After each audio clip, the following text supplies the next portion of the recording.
তুমি জিয়াকে রাজনীতিবিদ মানো, তুমি হাসিনাকে রাজনীতিবিদ মানো, তুমি খালেদা জিয়াকে রাজনীতিবিদ মানো, রাষ্ট্র চালানোর কারণে আমার নবীও 10 বছর রাষ্ট্র চালাইছে, চাইলে কেন তোমরা নবীর এই 10 বছর অস্বীকার করবা? কেন কেন নবীর এই 10 বছর অস্বীকার করবা? নবী যদি রাজনীতি না করবে 10 বছর রাষ্ট্র চালালো কি করে? কি করে রাষ্ট্র চালালো 10 বছর? আজকে বলে মসজিদের মধ্যে এটা করা যাবে না, ওটা করা যাবে না। শুনেন, আমাদের বাংলাদেশের মসজিদ দৈনন্দিন 5 বার, দৈনন্দিন খোলে কয়বার? সবাই বলেন। আমাদের বাংলাদেশের মসজিদ দৈনন্দিন তালা খোলে 5 বার, 1 ঘন্টা করে খুলে রাখে, অর্থাৎ 24 ঘন্টার মধ্যে 5 ঘন্টা খোলা, 19 ঘন্টায় তালা। কিন্তু আমার নবীর মসজিদ মসজিদুন নববী 24 ঘন্টায় খোলা থাকতো। শুনে নেন, আপনাদেরকে বলি, আমাদের বাংলাদেশের মসজিদ 5 ঘন্টায় 5 বার তালা দেয়, 5 বার খোলে, কিন্তু আমার নবীর মসজিদ 24 ঘন্টায় খোলা থাকতো। মসজিদ ছিল বিচারালয়, মসজিদ ছিল সামরিক ট্রেনিংয়ের কার্যালয়, মসজিদ ছিল বিচারপতির কার্যালয়, মসজিদে আহলে সুফফাদের জায়গা, মসজিদে বাচ্চাদের নিয়ে মহিলারা নামাজ পড়তে আসতো, মসজিদের মধ্যে রাসূল বয়ান করত, মসজিদের মধ্যে রাসূল দূর দূরান্তের দিক নির্দেশনা দিত। চাইলে আমার রাসূলের মসজিদ 24 ঘন্টা খোলা ছিল। এ ভাই, আপনাদের কাছে এই প্রশ্ন, নবীর মসজিদে যদি বিচার করতে পারে, তবে বিচার কার্যকর কিন্তু মসজিদের ভিতরে করতো না। কারোর যদি হাত কাটার রায় দিত, মসজিদে রায় দিত। কারোর যদি কি বলে হত্যার রায় দিত, মসজিদে দিত। কারোর আঙ্গুল কাটার রায় দিলে মসজিদে দিত। কিন্তু আইনটা কার্যকর হতো বাইরে, কিন্তু রায় বিচারপতির আসন ছিল মসজিদ। চাইলে মসজিদটাই ছিল 24 ঘন্টা খোলা। নবীর মসজিদে যদি বিচার হইতে পারে, নবীর মসজিদে যদি বিয়ে হইতে পারে, নবীর মসজিদে যদি আহলে সুফফারা বসতে পারে, নবীর মসজিদে যদি সামরিক ট্রেনিং হতে পারে, নবীর মসজিদে যদি যুদ্ধের দিক নির্দেশনা দিতে পারে, আমাদের মসজিদে দারসুল কোরআন চললে আপনারা তো চলে কেন? চলে কেন? চলে। আমার কথা হলো, ওরা যদি একদিন দারসুল কোরআন করে, আপনি 2 দিন করেন না। কে নিষেধ করেছে আপনাদের? কে নিষেধ করেছে? খাজরাজ এবং আউস দুটো গোত্র সবচাইতে বেশি ভালো কাজের প্রতিযোগিতা করতো। এরা একটা ভালো কাজ করলে ওরা 2টা করতো, প্রতিযোগিতা করতো ভালো কাজের। তো ভালো কথা, এরা যদি একদিন দারসুল কোরআনের ব্যবস্থা করে, তোরা আরেকদিন কর না ভাই। ওরা যদি একটা ফিল্টার দেয়, তোরাও 2টো দে। ওরা যদি 10টা কোরআন শরীফ দেয়, তোরাও 20টা দে। কেন নিজেদের মধ্যে মারামারি? হ্যাঁ, আপনি নিজেদেরকে দাবি করবেন নবীর উম্মত, আর নবীর মসজিদে যেসব কর্মকাণ্ড হয়েছে সেগুলো আপনি চালাইতে দিবেন না। মসজিদে দারসুল কোরআন চলবে না, মসজিদে সামাজিক আলোচনা চলবে না। কেন? কেন রে ভাই? হ্যাঁ, রাগ করেন না আমার কথায়। আমি বোঝানোর জন্য বলছি, আমি কোনো পক্ষপাতিত্ব করার জন্য আসি নাই, আমি শুধু সঠিক কথাটা বলার জন্য এসেছি। এবার আপনারা বলেন, কোরআনের প্রতি 100% ঈমান থাকা লাগবে না লাগবে না? নাকি 2-1টা থাকলে হবে? না 2-1টা থাকলে হবে? হ্যাঁ হ্যাঁ, পরিপূর্ণ বিশ্বাস থাকা লাগবে।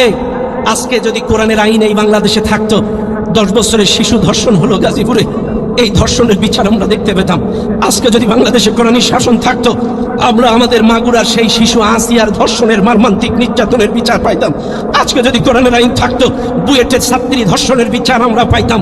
আজকে যদি এই দেশে কোরআনের আইন থাকতো, আমরা বিচার পাইতাম। ওই যে পাথর দিয়ে থেতলো করে দিল এক ভাইকে চাঁদার দাবিতে, এই হত্যার বিচার আমরা এই বাংলাদেশে পাইতাম। আল্লাহ, কোরআনের আইন যদি আজকের বাংলাদেশে থাকতো, প্রত্যেকটা বিচার আমরা এই বাংলাদেশে ইনসাফ ভিত্তিক বিচার আমরা পেয়ে যেতাম। কথা বলেন ঠিক না বেঠিক? আজকে বলবেন সুশাসন চায়, ন্যায় বিচার চায়, ইনসাফ ভিত্তিক বিচার চায়, আর মানুষের রচিত বিধানের পেছনে, মানুষের মন গড়া আইনের পিছনে গুড় গুড় গুড় গুড় গুড় গুড় গুড় করবেন। আবার এদিকে এসে ন্যায় বিচার চাবেন। আরে ন্যায় বিচার কি? খেয়াল করেন, আবু বকর সিদ্দিক রাদিয়াল্লাহু তাআলা এত নরম ভদ্র নম্র সাহাবী, এক ইহুদিকে এক ঘুষি মেরে ড্রেনের মধ্যে ফেলায় দিয়েছে। কিসের মধ্যে ফেলাইছে? ড্রেনের মধ্যে ফেলাইছে। এক ঘুষি মারছে, ড্রেনের মধ্যে পড়ে যেয়ে পানি খাইছে, পচা পানি। কে মারছে? জোরে বলেন। আবু বকর সিদ্দিক রাদিয়াল্লাহু তাআলা। ও দুনিয়ার মানুষ, আবু বকর সিদ্দিক রাদিয়াল্লাহু তাআলা এক ঘুষি মারলেন, ঘুষিতে এক ইহুদি পড়ে গেলেন ড্রেনের পচাখানায়। বিচার চলে গেল নবীর দরবারে। নবী তখন রানিং প্রেসিডেন্ট। নবীজির কাছে বিচার দিলেন, ইয়া রাসূলুল্লাহ, আবু বকর আমাকে ঘুষি মেরেছে, এক ঘুষিতে আমার ড্রেনের মধ্যে ফেলাইছে, পচা পানি আমি খাইছি। নবীজি আবু বকর মারছে বিশ্বাস করে পারে না। আবার কও আবু বকর না ওমর? না আবু বকর। আবার কও আবু বকর না ওমর? না আবু বকর। আবার কও আবু বকর না ওমর? আরে আবু বকর ঘুষি মারতে পারে, এত নরম মানুষ। আবু বকর? হ্যাঁ আবু বকর। আবু বকর সিদ্দিক রাদিয়াল্লাহু তাআলা একটা ঘুষি মারছে, পচা ড্রেনের মধ্যে পানি খাইছে ইহুদি। এখন রাসূল ডাকাইছে আবু বকরকে, আবু বকর তুমি কি ইহুদিকে ঘুষি মারছো? হ্যাঁ হুজুর আমি ঘুষি মারছি। কেন মারছো?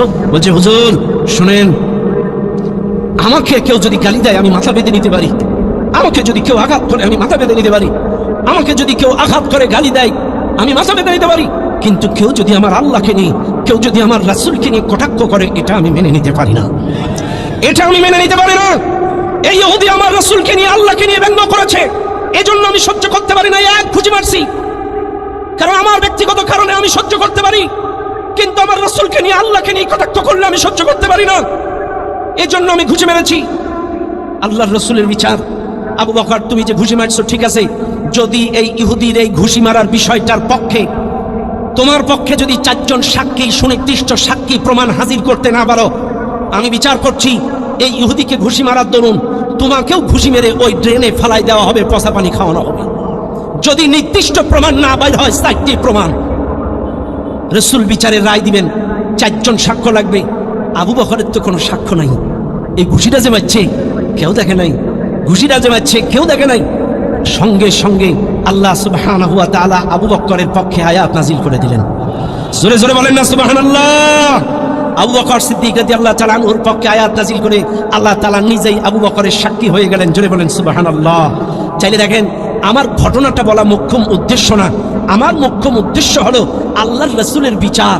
যদি আবু বকর এই ইহুদিকে ঘুষি মেরে ড্রেনের পানি খাওয়ায় থাকে, চাইলে একেও, আবু বকরকেও ঘুষি মেরে এই ড্রেনের পানি খাওয়াতে হবে, এটা বিচার। তবে হ্যাঁ, আবু বকরের পক্ষে যদি 4 জন সুনির্দিষ্ট প্রমাণ থাকে, চাইলে আবু বকর আলহামদুলিল্লাহ, ও ব্যঙ্গ করার কারণে, আল্লাহ রাসূলের ব্যঙ্গ করার কারণে মারছে, এটা যদি প্রমাণিত হয়, চাইলে আবু বকর বেকসুর খালাস। আল্লাহ তাআলা আয়াত নাজিল করে আবু বকরকে বেকসুর খালাস করে দিলেন। ও দুনিয়ার মানুষ, চাইলে বোঝা গেল আল্লাহর রাসূলের বিচারে আবু বকর নিজের লোক বলে আর ইহুদিটা বিরোধী লোক বলে কখনোই এখানে ছাড় দেন নাই। শুনে নেন, এই জন্য আমার কথা হলো, আজকে যদি কোরআনের আইন বাংলাদেশে থাকে, এই কোরআনের প্রতি যদি শ্রদ্ধা থাকে, কোরআনের আইন, শরীয়তের আইনের উপরে আপনাদের যদি 100 বিশ্বাস থাকে, অবশ্যই এই কোরআন যদি প্রতিষ্ঠা হয়ে যায়, বলেন তো আমাদের লাভ না লস? আমরা এই বাংলাদেশের সবকিছুর বিচার পাবো, ন্যায্য বিচার পাবো, চোর চোরের শাস্তি পাবে, ধর্ষক ধর্ষণের শাস্তি পাবে। আজকে কাউকে আতঙ্কিত হয়ে ঘুরে বেড়ানো লাগবে না। কথা বলেন ঠিক না বেটি? ও ভাই, আজকে কোরআনের পাখি শহীদ আল্লামা দিলাওয়ার হোসেন সাঈদী রাহিমাহুল্লাহ বলেছিলেন, বাংলাদেশের উত্তর পূর্ব গগনে ঘন কালো মেঘে ঢেকে গিয়েছে, যদি সক্ষমভাবে মোকাবেলা করতে না পারেন, এই শুভে সাদিক কবে হবে আল্লাহ ভালো জানে। ও ভাই, গত 5ই আগস্টের পরে কোনো রকম এই বাচ্চাদের উসিলায় আল্লাহর রহমতে একটু আকাশটা ক্লিয়ার হয়েছিল, কিন্তু আজকের আমাদের দ্বন্দ্ব, কাদা ছোড়াছুড়ির কারণে আবার আকাশটা যেন কেমন কালো হয়ে যাচ্ছে, আবার কেন যেন কালো হয়ে যাচ্ছে। কাজে আপনাদেরকে বলি, ও ভাই, আপনি যদি মুসলিম হয়ে থাকেন, আপনি যদি নিজেকে ইমানদার দাবি করেন, আর যদি এই কোরআনের পক্ষে না থাকেন, আর যদি ইসলামের পক্ষে না থাকেন, ইসলামী আন্দোলনের পক্ষে না থাকেন, কোরআনওয়ালাদের পক্ষে না থাকেন, অবশ্যই কিয়ামতে আপনাকে কিন্তু কৈফিয়ত দেয়া লাগবে। তুই যে দলে ছিলি, ইসলামী দল ছাড়া ওরা যে ভালো, এর যুক্তি তর্ক উদাহরণ দে। পারবেন তো? পারবেন তো?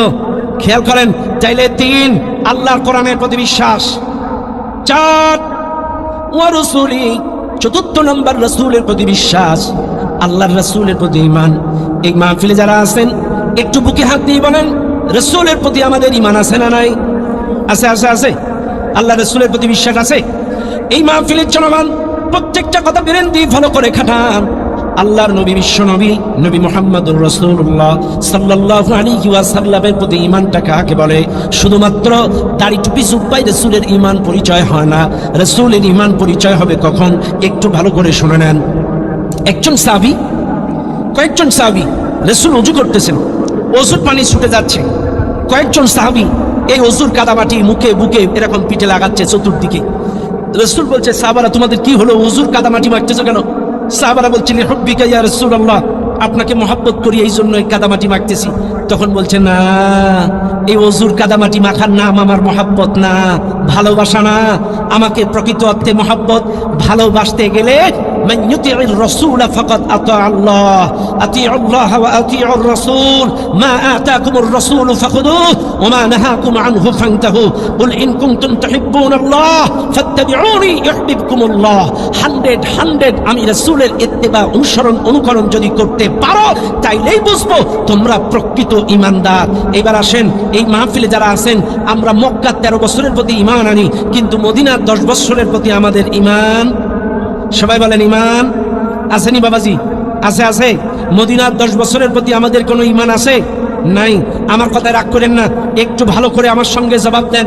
ও ভাই, যদি আপনারা এই কালেমা স্বীকার করে থাকেন লা ইলাহা ইল্লাল্লাহ মুহাম্মাদুর রাসূলুল্লাহ সাল্লাল্লাহু আলাইহি ওয়াসাল্লাম, এই কালেমা যদি আপনারা পড়েন, চাইলে একমাত্র আল্লাহর আইন ছাড়া অন্য কারোর আইন মানা যাবে না। আর 2 নম্বর মুহাম্মাদুর রাসূলুল্লাহ, মুহাম্মদকে নেতা হিসেবে মানতে হবে, পৃথিবীর কাউকে নেতা হিসেবে মানা যাবে না, এটা কালেমার দাবি। এবার আসেন, আল্লাহর রাসূল যদি আমাদের নেতা হয়, এবার আপনারা সবাই আমার সাথে একটু স্লোগান দেন, আমার নেতা তোমার নেতা, আমার নেতা তোমার নেতা, নারায়ে তাকবীর। ব্যাস, এবার আমার সাথে বলেন, আমার আপনার নবী হচ্ছে আমাদের নেতা। এবার আপনারা বলবেন, হুজুর আমার নবী আপনার নবী আমাদের সকলের নবী নেতা, কিন্তু মাঝে মাঝে একটু স্লোগান দেওয়া লাগে, আমার নেতার চরিত্র ফুলের মতো পবিত্র। কথা কেনা বাবাজি, রাগ করেন না। ওই যে আপনারা স্লোগান দেন, আমার নেতার চরিত্র ফুলের মতো পবিত্র, নেতা কি আছে? বলেন বলেন, রাগ করেন না বাপ, সামনে ইলেকশন, আপনাদেরকে বোঝানোর জন্য বলছি। আজকে যে বা যাহারা স্লোগান দেন, আল্লাহর রাসূল বলেন ইহতাজ্জাল আরশ, যখন কোনো ইমানদার ফাসিকের পক্ষে স্লোগান দেয়, অর্থাৎ যে নামাজি না, যে ইসলাম মানে না, শরীয়তের আইন মানে না, কোরআন মানে না, নবীর আদর্শে আদর্শিত না, কোরআনের আইন মানে না, এই লোকটা ফাসিক। আর ফাসিকের পক্ষে যখন কোনো ইমানদার স্লোগান দেয়, আল্লাহর আরশ পর্যন্ত কেঁপে ওঠে, আল্লাহর আরশ পর্যন্ত কেঁপে ওঠে। এবার আপনারা বলবেন, হুজুর চাইলে স্লোগান তো একটা দিতে হবে, কার পক্ষে দেব? ও ভাই, এটাও রাসূল বলে গিয়েছেন, মা আতাতুল্লাহ ওয়া রাসূলুহু, ইতাআতের ভিত্তিতে আমাদেরকে স্লোগান দিতে হবে, ইতাআতের ভিত্তিতে। আল্লাহর রাসূলের পরে যদি কাউকে নেতা মানতে চান, অবশ্যই আল্লাহর কোরআনের আইন এবং রাসূলের সুন্নাতের মাপকাঠিতে আপনাকে নেতা নির্বাচন করা লাগবে। আরো জোরে বলেন। আমার আবারও বলছি, ভালো করে শুনে নেন, মা আতাতুল্লাহ ওয়া রাসূলুহু, রাসূলের ইতাআতের ভিত্তিতে, আল্লাহর ইতাআতের ভিত্তিতে, আল্লাহর কোরআন আর রাসূলের সুন্নাত, এই দুটোর মাপকাঠিতে আপনাকে ওজন দেয়া লাগবে। একটা পাল্লা নেন, এই পাল্লায় ওজন দেন, আপনি ওজন দেন, এই ওজনের মধ্যে এক পাশে রাখেন কোরআন আর হাদিস, আর এক পাশে রাখেন আপনার নেতা। আপনার এই আল্লাহর কোরআন আর রাসূলের সুন্নাতের সাথে যদি আপনার নেতার আদর্শ এবং শরীয়তের আইনের সাথে ওজনে যদি মিলে যায়, আলহামদুলিল্লাহ আপনার নেতা। আর যদি কোরআন আর হাদিসের সাথে আকাশ পাতাল ডিসটেন্স হয়ে যায়, যদি না মেলে, সে যতই বড় মুসলমান হোক না কেন, রাসূলের সুন্নাত এবং আল্লাহর কোরআনের সাথে মিল না থাকার কারণে সে কখনো ইমানদারের নেতা হতে পারে না। কথা ক্লিয়ার? এই জোরে বলেন না। এরে বাজি, কেবলমাত্র ওয়াজ শুরু, এখনো কি সারা জায়গায় ওয়াজ শুরু হয়েছে নাকি? এক্ষুনি আপনারা কোনো স্লোগান দেখছেন না, একটু কথা বলেন না। আপনারা কি কথা বুঝতেছেন? জোরে বলেন, বুঝতেছেন? আমি কোনো পক্ষপাতিত্বের কথা বলেছি? আমার কথা হলো, এনসিপিতে যদি কোরআন সুন্নাহর মাপকাঠিতে ভালো নেতা থাকে, আলহামদুলিল্লাহ, কোরআন সুন্নাহর মাপকাঠিতে আপনি যান, সেই নেতা স্লোগান দেন, আলহামদুলিল্লাহ। বিএনপিতে যদি কোরআন সুন্নাহর ওজনে, কোরআন সুন্নাহর মাপকাঠিতে এরকম একটা নেতা থাকে, আলহামদুলিল্লাহ, যান, আমার কোনো আপত্তি নাই, আলহামদুলিল্লাহ। সর্বনাইতে যদি এরকম সুন্নাত আর আল্লাহর কোরআনের মাপকাঠিতে মিলে যায়, আপনি যান, আলহামদুলিল্লাহ, আমার কোনো আপত্তি নাই। আল্লাহ আলহামদুলিল্লাহ, জামাত ইসলামে যদি এরকম মানুষ থাকে, কোরআন এবং রাসূলের সুন্নাতের মাপকাঠিতে যদি খাপে খাপ মেপে যায়, আপনি যান, আল্লাহর কোরআন এবং হাদিসের ওজনে আপনাকে ওজন দিতে হবে। দুনিয়াবি স্বার্থের কারণে ওজন দিলে চলবে না, দুনিয়ার স্বার্থের কারণে, 500 টাকার কারণে ওজন দিলে চলবে। ওজন দিতে হবে কিসের ভিত্তিতে? কোরআন আর হাদিস, রাসূলুল্লাহর সুন্নাতের ভিত্তিতে ওজন দিতে হবে। আপনি নামাজ পড়বেন, আপনি দাড়ি রাখবেন, নিজেকে মুসলিম দাবি করবেন, অথচ ওজনের বেলায় কথা না। এবার আপনারা বলেন, রাসূলুল্লাহ 13 বছরের প্রতি কি বিশ্বাস আছে? মক্কায় 13 বছর জেল খেটেছে, মক্কায় 13 বছর 3 বছর জেল খেটেছে, নির্যাতন সহ্য করেছে, কত আঘাত সহ্য করেছে। এবার আসেন, মদিনায় যখন গেল, 10 বছর আমার নবী কোরআন দিয়ে রাষ্ট্র চালালো, এটার প্রতি কি বিশ্বাস আছে? এটার প্রতি কি ঈমান আছে? এবার আসেন, এটার প্রতি যদি আপনাদের ঈমান থাকে, এবার আপনারা আমার সাথে বুকে হাত দিয়ে বলেন, আমরা সবাই কার উম্মত? একটু হাত তোলেন। আমরা সবাই কার উম্মত? আরো জোরে, কার উম্মত? রাসূলের উম্মত। ও ভাই, আপনাদেরকে একটু ভালো করে বুঝিয়ে যায়, আমরা যদি রাসূলের উম্মত হয়ে থাকি, আমাদের সবার যদি রাসূলের প্রতি 100 ঈমান থেকে থাকে,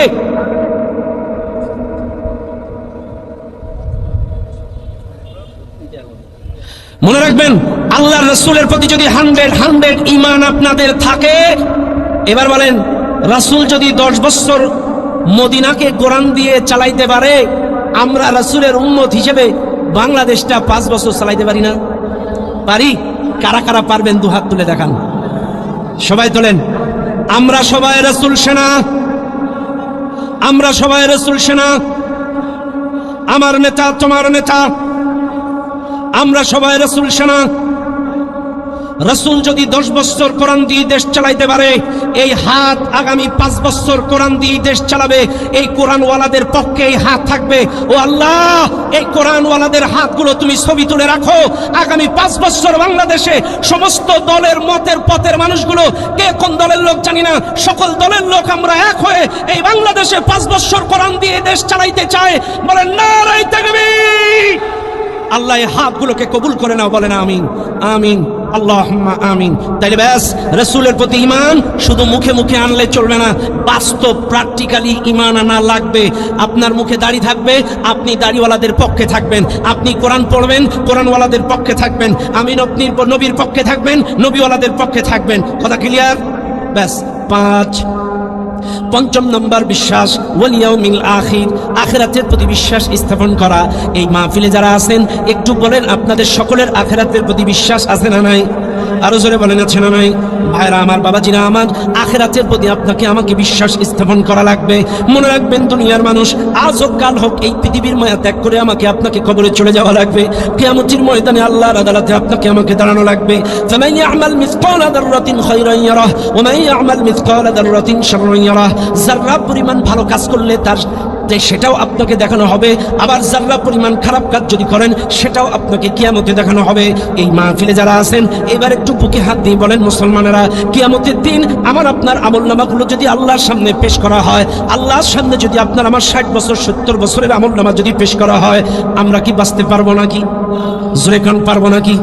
এবার আসেন, জান্নাত কিয়ামতের ময়দানে বিনা হিসাবে জান্নাতে যেতে চান কারা কারা? একটু হাত তোলেন। কিয়ামতে বিনা হিসেবে জান্নাতে যেতে চান? যেতে চান? হাত নামান। একটা ছোট্ট হাদিস আপনাদের শোনাই। বিনা হিসেবে যদি কিয়ামতে জান্নাতে যেতে চান, একদিন নবীজির মন খুব ভালো, বুঝতে পারছেন? রাসূলুল্লাহ সাল্লাল্লাহু আলাইহি ওয়াসাল্লামের মন খুবই ভালো, প্রচন্ড ফুরফুরি মেজাজ, খুব ভালো।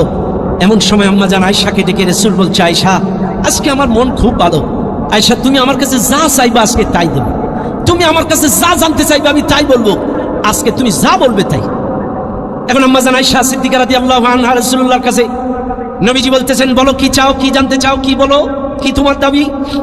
তখন আম্মা জান আয়েশার বয়স কম কিন্তু অত্যন্ত বুদ্ধিমতী, চালাক ছিলেন। আম্মা জান আয়েশা সিদ্দিকা রাদিয়াল্লাহু আনহা বলছে, হুজুর, আমাকে কিছুক্ষণ সময় দেন একটু চিন্তা করার। নবীজি বললেন, যাও, তোমাকে কিছুক্ষণের জন্য সময় দেওয়া হলো। আম্মা জান আয়েশা টুক করে বাড়ি চলে গেলেন বাবার কাছে, আবু বকর সিদ্দিক রাদিয়াল্লাহু তাআলা আনহুর কাছে। আবু বকরকে ডেকে ডাকতি, বলে, আব্বা জান, দয়ার নবী, মায়ার নবী, আল্লাহর নবী আমাকে বলেছে আজকে আমার মেজাজটা খুব ভালো, মন খুব ভালো। আয়েশা, তুমি যা চাও, যা জানতে চাইবে আমি তোমাকে আজকে তাই বলবো, যা চাইবে আমি তোমাকে তাই দেব। আব্বা, আপনি আমাকে বলে দেন আমি রাসূলকে কি বলতে পারি, কি চাইতে পারি, কি জানতে পারি, আপনি আমাকে শিখায়া দেন। আল্লাহর নবীর সাহাবী আবু বকর সিদ্দিক রাদিয়াল্লাহু তাআলা তিনি ডাক দিয়ে বলে, মা, তুমি যাও, দয়ার নবী মায়ার নবীকে যে বলো, আল্লাহ নবী মেরাজের রাত্রে আল্লাহর সাথে এমন কিছু কথোপকথন হয়েছে যেটা উম্মতে রাসূল এখনো পর্যন্ত বলে নাই। এই কথাটা কি একটু জানতে চাও? সুবহানাল্লাহ বলে না? আরো জোরে কোন সুবহানাল্লাহ। কি চালাক রে বাবাজি! আবু বকর সিদ্দিক রাদিয়াল্লাহু তাআলা আনহু শিখায় দিলেন। এরপরে আম্মা জান আয়েশা চলে আসলেন বাড়িতে। আম্মা জান আয়েশা বাড়িতে এসে বলছে, হুজুর, আমি আপনার কাছে যা চাইবো তাই বলবেন তো? হ্যাঁ, তাই? সত্যি? হ্যাঁ, বলো। হুজুর, আপনি এবং আল্লাহ মেরাজের রাতে এমন কি কথা বলেছিলেন যেটা আপনারা দুজন জানেন, এখনো উম্মতে কাউকে জানান নাই, এই কথাটা জানতে চাই। সুবহানাল্লাহ কর না? আরো জোরে কর না সুবহানাল্লাহ। আরে আমার নবী হাসি ফেলছে, তুমি খুব চালাক। নবীজি ডাক দিয়ে বলে, আয়েশা রে, কিয়ামতে ওই মেরাজের রাতে আমার আল্লাহর সাথে এমন একটি গুরুত্বপূর্ণ কথা হয়েছিল যেটা এখনো পর্যন্ত আমি আমার উম্মতরে জানাই নাই। সেই কথাটা হলো, এই দুনিয়ার মানুষ যদি ভাঙ্গা অন্তর জোড়া লাগায়া দেয়, কারোর গন্ডগোল যদি ঠিক করে দেয়, কারোর ফিতনা ফাসাদ গ্যামজাম ঝগড়া গ্যামজাম যদি মিশায়া দেয়, কারোর ভাঙ্গা অন্তর যদি জোড়া লাগায়া দেয়, আল্লাহ তাআলা তাকে বিনা হিসাবে জান্নাতে দিয়ে দেবে। একটু জোরে বলেন না সুবহানাল্লাহ। ভাঙা অন্তর জোড়া লাগিয়ে দিলে বিনা হিসাবে তাকে জান্নাত দিয়ে দেবে। এ কথা শুনে আম্মা জান আয়েশা খুব খুশি হলেন। আবার আবু বকর সিদ্দিক রাদিয়াল্লাহু তাআলা আনহুর কাছে চলে গেলেন, যে বলছে আব্বা এই ব্যাপার। আবু বকর সিদ্দিক রাদিয়াল্লাহু তাআলা আনহু চোখের পানি ছেড়ে কান্না শুরু করলেন, চোখের পানি ছেড়ে কাঁদতে শুরু করলেন। আবু বকর সিদ্দিক রাদিয়াল্লাহু তাআলা আনহুর কান্না দেখে আম্মা জান আয়েশা বলছে, আব্বা, মানুষের ভাঙা অন্তর জোড়া লাগিয়ে দিলে যদি সে জান্নাতি হয়ে যায়, বিনা হিসেবে জান্নাতে চলে যায়, এটা তো খুশির সংবাদ। এ সংবাদ শুনে আপনি কাঁদেন কেন? আপনার মন খারাপ কেন? তখন বলছে, মা, আমি তো পজিটিভটা শুনলাম, ভাঙা অন্তর জোড়া লাগিয়ে দিলে জান্নাত বিনা হিসেবে, কিন্তু কেউ যদি মানুষের অন্তর ভেঙে খান খান করে দেয়, আঘাত করে তার অন্তরটাকে ভেঙে দেয়, তার পরিণতি কি হবে এই চিন্তা করে আমি কাঁদতেছি। ভাঙা অন্তর জোড়া লাগিয়ে দিলে যদি বিনা হিসেবে জান্নাতে যায়, চাইলে যদি জোড়া অন্তর কেউ ভেঙে দেয়, মানুষের ঐক্য নষ্ট করে দেয়, ফতোয়া দিয়ে গালিগালাজ করে এটা ওটা বলে, যদি ভাঙ্গা সংসার জোড়া সংসার যদি ভেঙে দেয়, জোড়া অন্তর যদি কেউ ভেঙে দেয়, তার পরিণতি কি হবে একথা চিন্তা করে আমি আবু বকর কাঁদতেছি। না জানি আমার কথার দ্বারা, না জানি আমাদের ব্যবহারের দ্বারা, অর্থের দ্বারা, ক্ষমতার দ্বারা, রাজনীতির দ্বারা কত মানুষের অন্তর ভেঙেছি, কত মানুষের অন্তর এরকম খান খান করে দিয়েছি। আমাদের কি হবে? ও ভাই, আজকের এই মাহফিলে যারা আছেন, আপনাদের কাছে আমার অনুরোধ, আজকে আমরা কে কোন দল মত পথ তরিকার আমি জানি না, কিন্তু বুকে হাত দিয়ে বলেন, আজকে আমরা ক্ষমতার দাপটে, অর্থের মোহে পড়ে, ডিগ্রির মোহে পড়ে, চেহারার মোহে পড়ে, যে কোনো মোহে পড়ে মানুষকে মানুষ মনে করি না। এ মুনাফিক, ও তালেবান, ও জঙ্গি, ও রাজাকার, এ সন্ত্রাস, ও এটা, ও সেটা, এমন গালিগালাজ। আর এই গালিগালাজ শুধুমাত্র রাম বাম ইসলাম বিদ্বেষীরা করছে তা না, আমাদের মধ্যে কিছু হুজুররাও করতেছে। এই সবাই বলেন না কেন? বিশ্বাস করেন, আমি কোনো পক্ষপাতিত্বের কথা বলছি না। আরে ভাই, মানুষ তো ভুল করতেই পারে, এটা স্বাভাবিক। মানুষ তো ভুল করতেই পারে, ভুল হইতেই পারে, মানুষের তো ভুল হইতেই পারে। তাই বলে এটার বাচ্চা তার বাচ্চা, গাঞ্জাখোর, এটা সেইটা, এর পোয়া তার পোয়া কেন? আরে ভাই, আল্লাহর কসম বলছি, আমি কাউকে ছোট করে বলছি না।